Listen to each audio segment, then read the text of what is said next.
the route that I want to take going forward with my channel mainly is to share my insight and perspective on books that I've read. Your Journey to Greatness. And we will start and we'll do chapter 1 and 2 today. Chapter 1 is Sade Adu. I hope that I'm pronouncing all these women's names correctly. The Journey in the Middle. If you can't fly, then run. If you can't run, then walk. If you can't walk, then crawl. But by all means, keep going. Dr. Martin Luther King Jr. Peace and blessings. I am Imani Ahmed, and I'm here to basically just share my perspective, my insight as is given to me from the Most High. Like, subscribe, and follow. Share the word. If it resonates with you, save it. Go back to it later. I do that with my own videos. Share it with a friend, somebody that you know is also on the same journey as us. Her journey started at 18. She became an entrepreneur. She went away to college. She was just doing all of these amazing things at a very young age. She considers herself overly ambitious, right? She traveled. And then once she accomplished all of those amazing things, she still felt like she was in a race. Watching our peers excel or get married or have children. And that's when she realized that that was her focus. I believe that I got married when I was 19 years old. Some people choose to go straight into college. They finish college. They say, I'm not having children. I'm not getting married till I'm done. And then some women go the opposite route and get married, have children. And then they're like, oh, but I want to go to school. That was me. I don't regret my choice. I loved the route that I took. I was young. Yes, as a mother, I learned a lot. I'm still learning. The journey never ends. But the journey never ends, even if you go to school first. So it is all based off of perspective.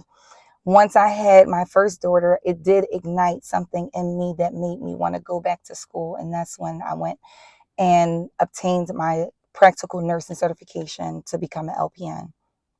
So back to the story.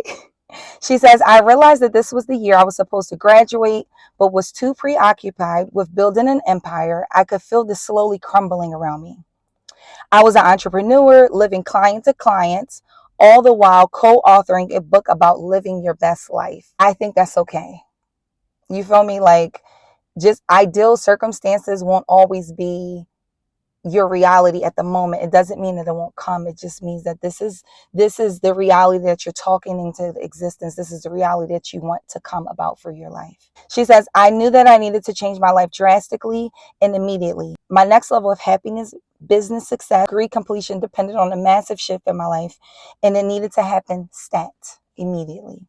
I looked for books on wealth, abundance, and belief. I repeated affirmations and spoke to a number of people. I tried everything to get me back to being me, but I just wasn't feeling it. She did the self-care, self-love recipe, prescription, as I like to call it. So she was reminded by her surroundings. So she mentioned a colleague of hers, and then she mentioned going to a conference and the host, and she was repeatedly reminded to surrender. So she says, surrendering is hard when you want to be in control. The funny thing is, I wasn't in control. I needed to take heed to the lesson that I learned 3 years prior and surrender to God. My life was in His hands. I surrendered, and I finally gave myself full permission to just be. Not let the little me get in the way of what future me was truly capable of. This is what she did. She wrote a letter to her younger self and her future self. So she wrote a letter to her future self, and then she wrote sincerely the now little me, and she wrote the things that she wanted to implement in her now to get to her future. I did something very similar, but on audio. I wrote a letter physically, and then I recorded it and I listened to it in the morning about the woman that I want to become, and on my pursuit, what I will do to start implementing those ways. And I really believe that my journey, it is definitely coming into fruition.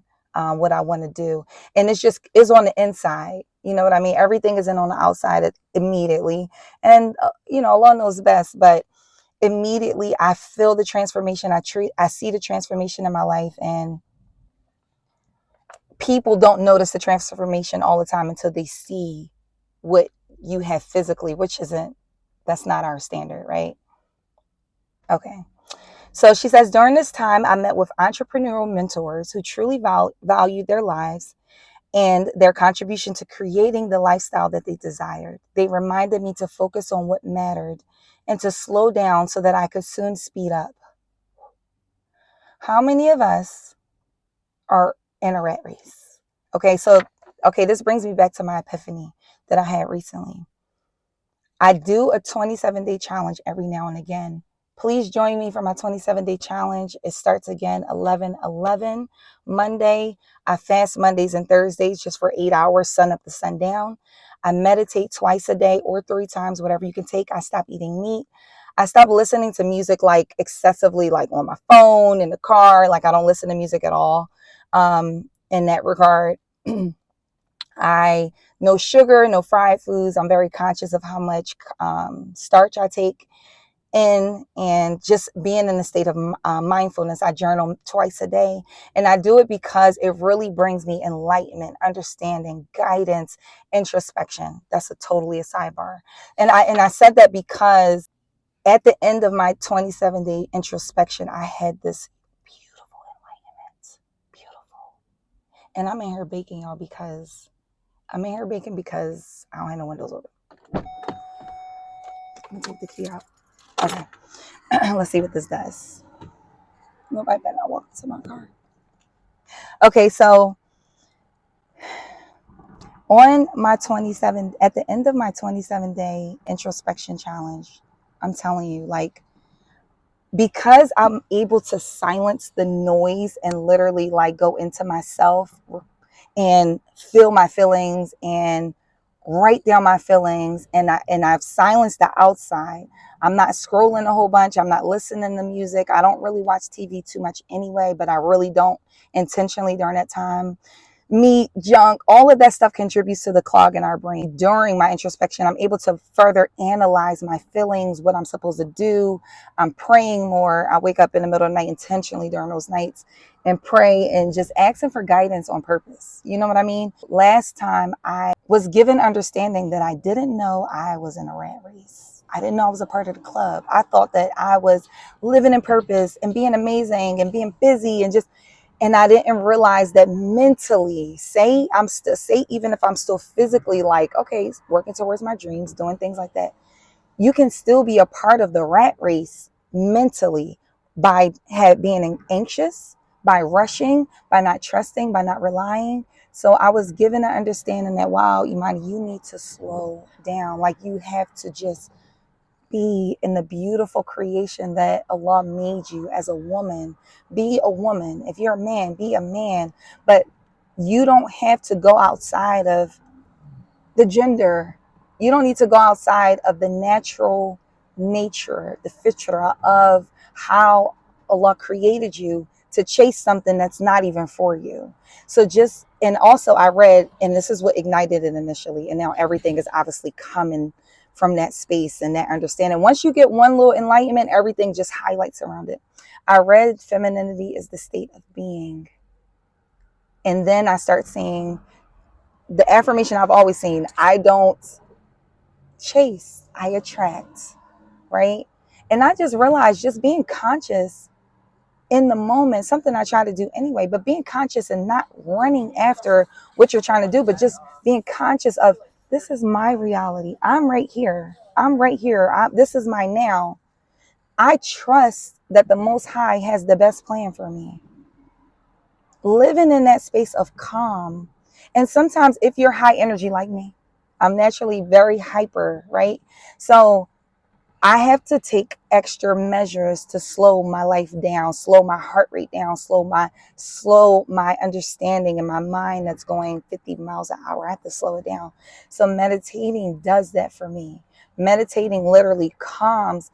And if it's moments where I'm feeling very anxious, I deliberately stop what I'm doing and meditate for 5 minutes. I set my timer, I get comfortable, and I close my eyes and intentionally pay attention to my breath, because that then allows me to focus on my now too.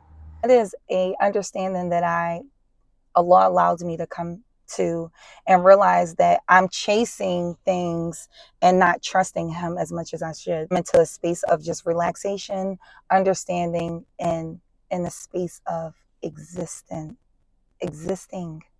perfectly the way I am, who I am with what I was given, and not trying to rush my process, rush my life, rush the things that are coming to me anyway, and allow them to flow into my reality. And she says, in the midst of my business and life frustrations, there have always been angels and vivid signs that God is still in the miracle working business.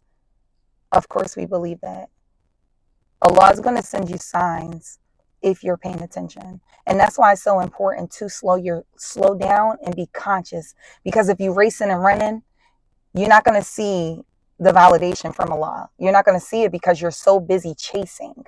But when you're being still and you're in a space of, Allah is going to show me and reveal to me and give me an understanding, not only are you trusting Him, but you're believing in Him. You're igniting your faith, right? So she says, I needed to surrender and be open to receive. I needed to trust this process and be willing to allow God to mold me during the awkward season. Turning 30 was my wake-up call. I needed to stop living on autopilot and start taking action for the things I could control in my life. And the things you can't control, you got to let them be. I thought you had to have everything figured out by this time, and that timeline that we so desperately follow and want to check off things on my list, as I found myself in a space where all the things that I wanted and desired were not checked off. She says, for those ambitious women and men out there reading this, I want you to be encouraged by her words, be encouraged by her journey, be encouraged by your willingness to survive. Understand that the next level will be your best level, but it starts with you now. It starts with the today. It starts with you being open with a willingness to receive. She's 30. She had her head on track. You could be 40 and still have your head on track. You could be turning 70. When you're enlightened and when it is your time, there is no age. There's no age limit. There's no age limit on when Allah enlightens you. What you're supposed to receive, you will in due time. Continuous effort, Allah enlightens us in degrees, and that's how it will happen.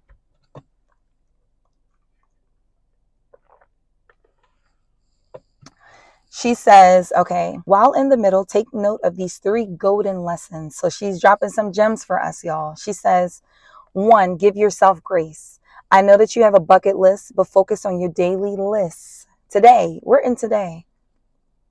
Too many times we become bogged down with accomplishments, goals based on societal standards of worthiness. Give yourself time and grace. Know that you are exactly where you are supposed to be. What we're here learning, we're supposed to be learning this. We're not supposed to be up there. We're not supposed to be in tomorrow. We're not supposed to be trying to figure out what 3 weeks is going to do. We are here today, living, learning, appreciating what is in front of us, being conscious and living in the moment. Her second gem is seek mentorship. This journey isn't meant to be traveled alone. Seek out mentorship. Find someone who is a couple steps ahead of you and invest your time and energy in learning from them. They have figured this thing out called life, and their insight will be crucial to your success. When you are working out, the ligaments in your muscles break. This breakage causes stress and tension on your body. Your muscles will repair and become stronger than before. The process of stepping back to step forward is something that we'll all experience in our journey to greatness. Sometimes you have to step back to get set up. What you think is a setback is a setup for your future. So when she says seek mentorship, seeking advice is crucial. I mean, one of the 6 rights of the Muslims, that's why I love Islam, because it provides rules and regulations, not just for you, but for community. So if there is another Muslim that comes to you with, and asks you for your sincere advice, it is your responsibility. It is their right over you to give them sincere advice. Okay. And obviously, you want to go to people that you see that are good examples, right? They are embodying the life you want to live. And even if they aren't exactly where you want to be, but they are just showing good character, family character, friendship, life. They may be, you can just tell in their energy and how they operate on a day to day that this is somebody that I want to ask for advice. You know what I mean? And then she says, if you're reading this and you are in the middle of your journey, take a deep breath and repeat after me. I want to do this together. So first I'm going to take a deep breath before I read.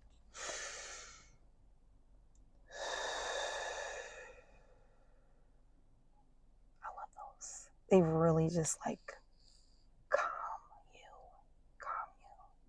you. Okay? You were built for this.